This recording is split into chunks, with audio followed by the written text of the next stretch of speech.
Hello students, I hope everyone is good and fine. जैसा कि आप सबको पता है कि हमारी एमसीक्यू सीरीज़ जो हैं वो चल रही हैं जीके हाई कोर्ट की, और मैं उसका जो है पार्ट लाई हूँ 18। ठीक है, देखिए मैंने आपको इन 10 दिनों में पूरी कोशिश की है कि मैं बहुत अच्छे से पढ़ा पाऊँ।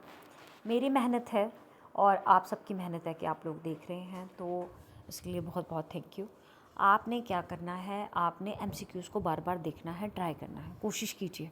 ठीक है, संडे को एग्ज़ाम है, I know exam is tough, क्योंकि कश्मीर डिवीज़न में भी टफ़ आया था, पर फिर भी ये एग्ज़ाम आपको कुछ ना कुछ, हर एग्ज़ाम जिसके लिए आप मेहनत करते हैं वो कुछ ना कुछ आपको देके जाता है। ठीक है, तो आपका काम क्या रहेगा, आपने चैनल को लाइक करना है, हमारे वीडियो को शेयर और सब्सक्राइब ज़रूर करना है हमारी चैनल को। ठीक है, तो आज मैं अभी जो लाई हूँ आपके लिए वो कंप्यूटर का एमसीक्यूज़ लाई हूँ। ठीक है, ये पार्ट नंबर 18 है। हम 17 एमसीक्यूज़ अभी तक हमने किए, बहुत अच्छी जर्नी रही हमारे एमसीक्यूज़ की इस पेपर के लिए। तो ये एमसीक्यूज़ ना कि सिर्फ इस पेपर में आपको काम आएंगे, आगे भी काम आएंगे। अभी एसआई का पेपर आ रहा है, जेके पीएसआई का, तो वो है, और जो एग्ज़ाम्स आ रहे हैं उनमें ये बहुत काम आएंगे। ठीक है, उनके लिए तो हम करेंगे ही करेंगे, बट ये भी जो हम अभी एमसीक्यूज़ कर रहे हैं ये उसके लिए भी बहुत काम आएंगे। चलिए, तो बिना टाइम वेस्ट किए हुए चलते हैं आज के क्वेश्चन नंबर 1 पे। ठीक है, क्वेश्चन नंबर 1 है हमारा, विच of the following is the fastest data transmission medium. Which of the following is the fastest data transmission medium? So options are coaxial cable, wireless, fiber optic cables, twisted pair cable। बताइए fastest data transmission किस medium में होता है। I hope आप सबको इसका answer पता होगा, क्योंकि अभी हम कंप्यूटर लैंग्वेज की बात करें और ये कंप्यूटर के सबसे बेसिक क्वेश्चन उठाए हैं मैंने, क्योंकि जहाँ तक मैं जान पा रही हूँ कि कंप्यूटर में ज़्यादा वैसे क्वेश्चन नहीं आएंगे, बेसिक्स ही आएंगे, बस वो बारीकी से क्वेश्चन पूछेंगे। बताइए इसका आंसर क्या है। इसका आंसर है फाइबर ऑप्टिकल केबल्स। ठीक है, चलिए जी क्वेश्चन नंबर 2 पे चलते हैं। Which of the following is use to cool the CPU. CPU को कूल करने के लिए कौन सा इसमें से यूज़ किया जाता है। Heat sink, power supply, motherboard, graphics card. बताइए क्या यूज़ किया जाता है। Heat sink. ठीक है, चलें आगे। चलिए जी क्वेश्चन नंबर 3 पे चलते हैं। Which component connect all hardware components in a computer. Which component connects all hardware components in a computer. Motherboard, processor, power supply और रैम। बताइए सभी हार्डवेयर के कंपोनेंट्स को जोड़ने वाला कंपोनेंट कौन सा है, तो वो है हमारी मदरबोर्ड।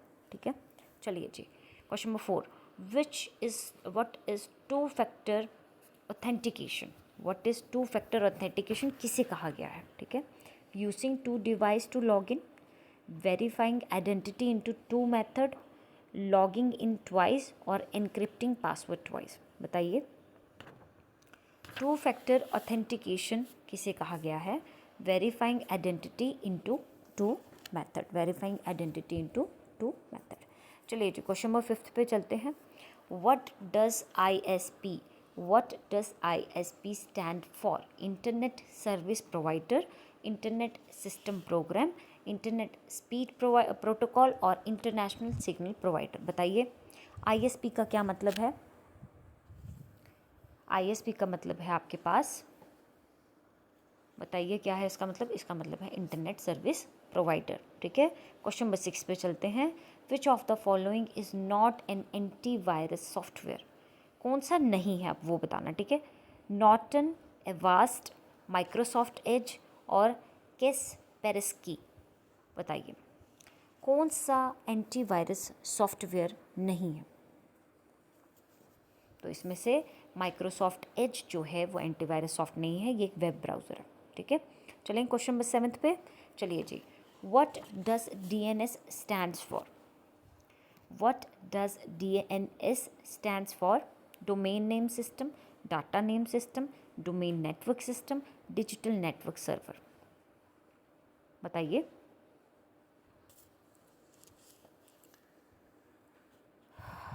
बताइए इसका क्या रहेगा। इसका आंसर रहेगा आपके पास डोमेन नेम सिस्टम। ठीक है, और domain name system turns domain name into IP address. ठीक है, which browser use to load internet pages, ठीक है। ये क्या करता है, ये जो डोमेन नेम है वो आईपी एड्रेस में चेंज करता है, ठीक है। चलिए जी क्वेश्चन नंबर 8 पे चलते हैं। What does encryption do? What does encryption do? Speeds up internet connection, protect data by converting it into code, delete unnecessary files और repair hardware। बताइए इंक्रिप्शन क्या करता है? वो आपके डाटा को एक ऐसी लैंग्वेज में कन्वर्ट कर देगा, ऐसे कोड में कन्वर्ट कर देगा कि कोई पहचान ही ना पाए। तो आपके डाटा को प्रोटेक्ट करता है इंक्रिप्शन, ठीक है। चलिए जी question number 9, which of the following is not a feature of AI? What is AI? Artificial intelligence, learning, problem solving, decision making और फिजिकल स्टोरेज। बताइए क्या AI का नहीं है सिस्टम? देखिए AI जो है लर्निंग प्रोसेस भी है, उसमें प्रॉब्लम सॉल्विंग भी है, उसमें डिसीजन मेकिंग भी है, उसमें फिजिकल स्टोरेज नहीं है। क्या नहीं है? Physical storage. तो ये इसका ऑप्शन करेक्ट। चलिए जी question number 10, which technology is used in cryptocurrencies like bitcoin? Very important question. Cloud computing, blockchain, IoT और AI। बताइए कौन सी टेक्नोलॉजी जो है वो बिटकॉइन में यूज़ की गई है? तो बिटकॉइन में यूज़ की गई है ब्लॉकचेन टेक्निक, ठीक है। चलिए question number 11, what is the role augmented reality? To replace reality, to overlay digital content on the real world, to create virtual worlds और टू प्रोसेस लार्ज डाटा। बताइए क्या रोल है आपका ऑगमेंटेड रियलिटी में? Augmented reality का क्या role है? तो इसका रोल है to overlay digital content on the real world, ठीक है। जैसे 3D में हम चेंज कर देते हैं, ऐसा लगता है ना कि रियल ही है सब कुछ, उसी की बात कर रहा है ये, ठीक है। चलिए जी क्वेश्चन नंबर 12 की बात करते हैं। Which component store data permanently in a computer? Which component store data permanently in a computer? RAM, ROM, hard drive और कैशे। बताइए कौन सा परमानेंटली जो है वो स्टोर करता है कंप्यूटर में? तो वो करती है आपकी हार्ड ड्राइव, ठीक है। हार्ड ड्राइव जो है वो डाटा परमानेंटली स्टोर करती है। What does bias stands for? What does bias stands for? Basic input output system, binary input output system, basic information system और बाइनरी इंटरनल ऑपरेटिंग सिस्टम। बताइए it is basic input output system, ठीक है। चलिए जी question number 14 पे चलते हैं। Which of the following is an IDE used for Python programming? बताइए कौन सी IDE जो है वो यूज़ की जाती है पाइथन प्रोग्रामिंग के लिए? पाइकाम, पाइचार्म, इक्लिप्स, नेटबीन्स और इंटेलीट। बताइए क्या जो है वो यूज़ की जाती है IDE पाइथन प्रोग्रामिंग के लिए यूज़ की जाती है? पाइचार्म, ठीक है। चलिए जी what does 5G refers to the telecommunication? Question number 15, what does 5G refers to the telecommunication? 5th generation wireless technology, 5 GHZ network, 5 digital data transfer और 5 जनरल प्रोटोकॉल। बताइए तो ये जो है क्या आंसर रहेगा इसका? इसका आंसर रहेगा 5th जनरेशन वायरलेस टेक्नोलॉजी, ठीक है। चलिए जी बात आगे की करते हैं। Question number 16, the main memory of computer is also called? Main memory को और क्या कहा जाता है? Hard disk, primary storage, secondary storage और इंटरनल मेमोरी। मेन मेमोरी को और क्या कहा जाता है? Primary storage. Question number 17, storage which store data after power is of? Very important and very simple. Non volatile, volatile, direct storage और none. बताइए storage जो स्टोर करते हैं डाटा को आफ्टर पावर ऑफ भी ये स्टोर रहता है। नॉन वॉलेटाइल है, वॉलेटाइल है, क्या है? तो जो स्टोर करके रखती है डाटा को आफ्टर स्विच ऑफ भी, फिर पावर ऑफ के बाद भी, तो वो होती है नॉन वोलेटाइल। कौन सी होती है जी? नॉन वॉलेटाइल, ठीक है। Question number 18, RAM is also called, मैंने कुछ जो क्वेश्चन है वो बिल्कुल आसान भी डाले हैं इसमें, ठीक है। रैम को आप और क्या कहते हैं? Virtual memory, volatile memory, non volatile memory और कैशे मेमोरी। बताइए रैम को और क्या कहा जाता है? RAM is also called volatile memory. Volatile memory, volatile क्या? स्विच ऑफ होने के बाद, पावर ऑफ होने के बाद जो आपकी मेमोरी है वो डिलीट हो जाती है, ठीक है।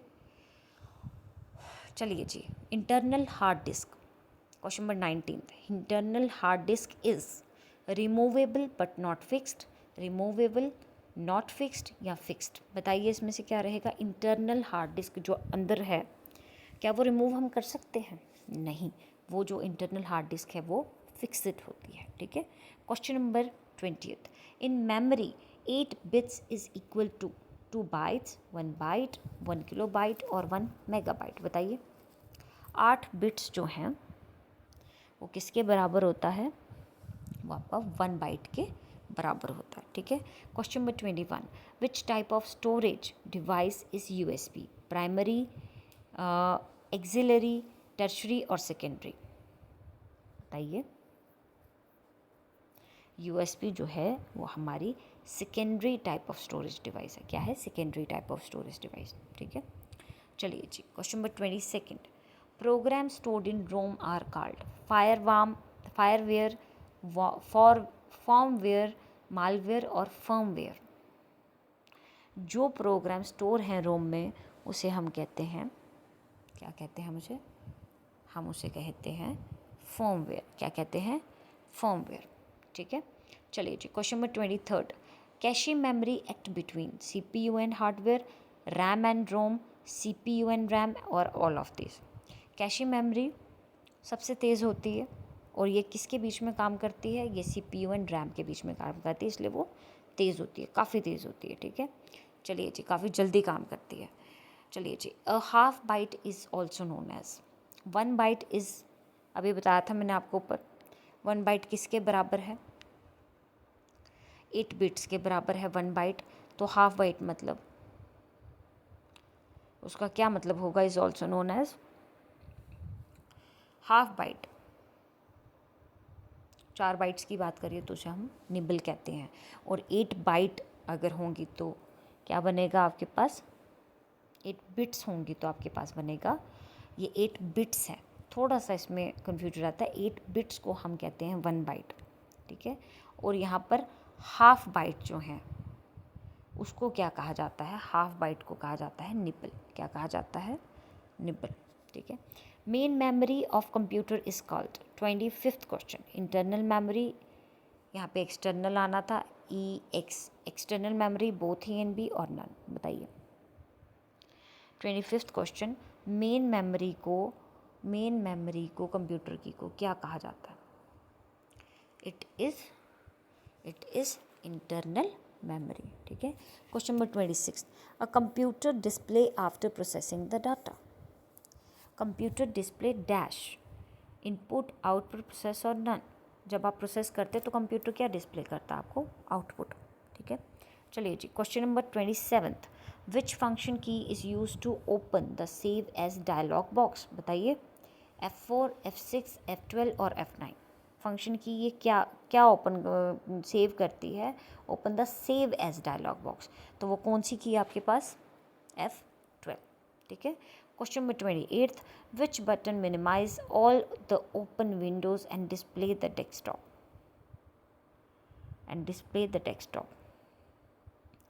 PRTS button, backspace button, show desktop button और नन। बताइए जो मिनिमाइज करता है सभी ओपन विंडोज़ को तो वो है शो डेस्कटॉप बटन, ठीक है। Question number 29, keys are either used alone or in combination with other keys to perform certain action, control, typing, navigation और none। बताइए कौन सी कीज़ हैं जो यूज़ किए जाते हैं या अलोन या कम्बिनेशन में किसी और की के साथ टू परफॉर्म सर्टन फंक्शंस, तो वो होती हैं नेविगेशन कीज़, ठीक है।